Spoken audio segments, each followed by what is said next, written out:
Hello friends, இன்றைக்கி நம்ம பார்க்க போகிறது ஒரு எக்ஸாட்டிக் கேக்கான ட்ரெஷ்லெஸஸ் கேக் தான். ஆலியா பட் அவங்களோட ஏதோ ஒரு இன்டர்வியூவில் அவங்களோட ஃபேவரட் கேக் மில்க் கேக்குன்னு சொன்னதுனால இப்போ எல்லா இடத்துலையும் இது பயங்கர ட்ரெண்ட் ஆகிட்டுருக்கு. வாங்க நம்ம இப்போ அந்த ட்ரெண்டிங்கான மில்க் கேக்கை வீட்லேயே எப்படி ஈஸியாக செய்யணும்னு பார்க்கலாம்.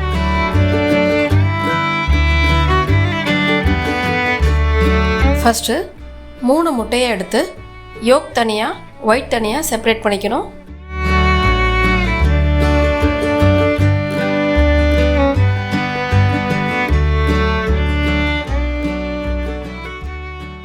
நெக்ஸ்ட்டு எக் ஒயிட்டில் ஒரு 3/4 கப் சுகரை கொஞ்சம் கொஞ்சமாக சேர்த்து நல்லா ஸ்டிஃபாக பீட் பண்ணிக்கணும். நம்ம நேரத்தையே 3 எக் யோக்கு மாற்றி வச்சுருந்தோம்ல, அதில் 1 டீஸ்பூன் வேனிலாவும் சேர்த்து நல்லா மிக்ஸ் பண்ணி ஒரு பவுலில் 1 கப் மைதாவும் 1 டீஸ்பூன் பேக்கிங் பவுடரும் 1 பிஞ்ச் சால்ட்டும் சேர்த்து நல்லா சலிச்சு வச்சுக்கணும். இப்போது 1/2 கப் ஆயிலில் 3/4 கப் மில்கை சேர்த்துட்டு சலிச்சு வச்சுருந்த மைதா மிக்ஸ்லேருந்து 1 டீஸ்பூன் எடுத்து இதுக்கு கூட நல்லா மிக்ஸ் பண்ணி வச்சுக்கணும். இப்போ நம்ம ஃப்ளோர் மிக்ஸும் ஆயில் மிக்ஸும் எக் யோக் மிக்ஸும் எக் ஒயிட் மிக்ஸ் எல்லாம் தனித்தனியாக ரெடி பண்ணி வச்சாச்சு.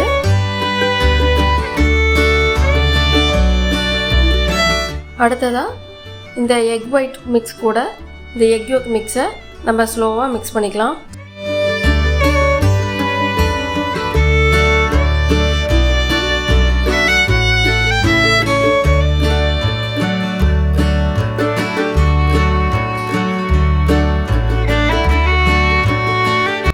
இப்போ நான் என்ன பண்ண போகிறேன்னா, இந்த ஃப்ளோர் மிக்ஸையும் ஆயில் மிக்ஸையும் கொஞ்சம் கொஞ்சமாக ஆட் பண்ணி பையை ஃபோல்ட் பண்ணி எடுத்து மாற்றி வச்சுக்கிறேன்.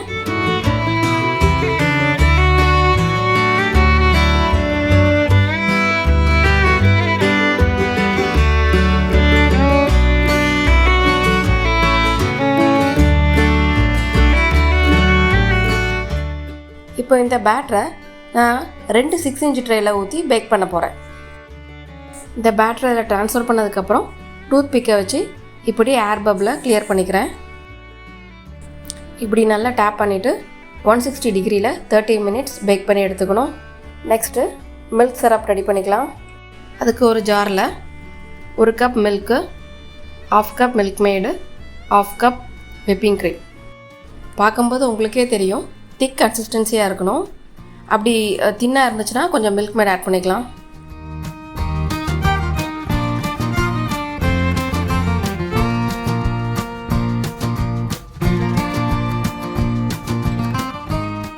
இப்போ கேக்கு நல்லா பேக் ஆகிடுச்சு. கேக் கூல் ஆன உடனே எடுத்து நம்ம எதில் சர்வ் பண்ண போகிறோமோ அதில் ப்ளேஸ் பண்ணிவிட்டு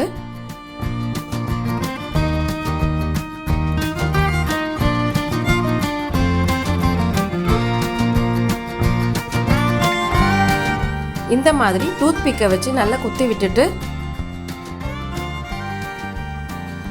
அதில் நம்ம ப்ரிப்பேர் பண்ணி வச்சுருந்த மில்க் சிரப்பை ஒரு 1/2 கப் ஊற்றி இந்த மாதிரி சோக் பண்ணி வச்சுக்கணும். இப்போ ஃப்ராஸ்டிங்காக 1/4 கப் விப்பிங் க்ரீமை கொஞ்சமாக பீட் பண்ணிவிட்டு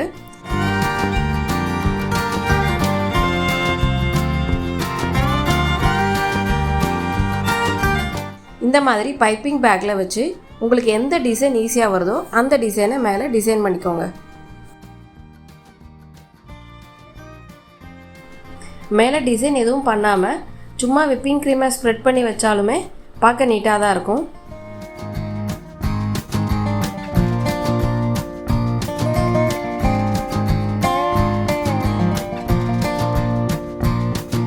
இப்போ எல்லாரும் டெக்கரேட் பண்ணுற மாதிரியே நானும் ஸ்ட்ராபெரி அண்ட் ப்ளூபெரியை வச்சு டெக்கரேட் பண்ணிக்கிறேன்.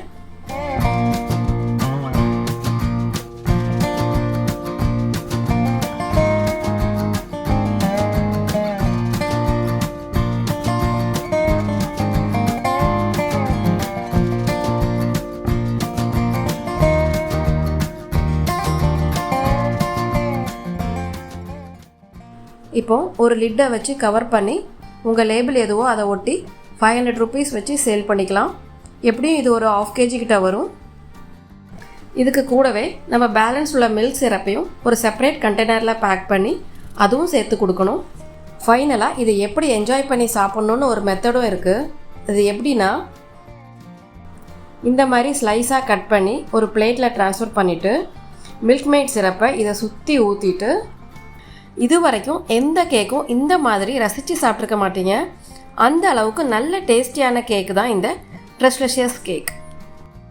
ஒரு மினி பார்ட்டிக்கு சூப்பரான கிஃப்ட் இது.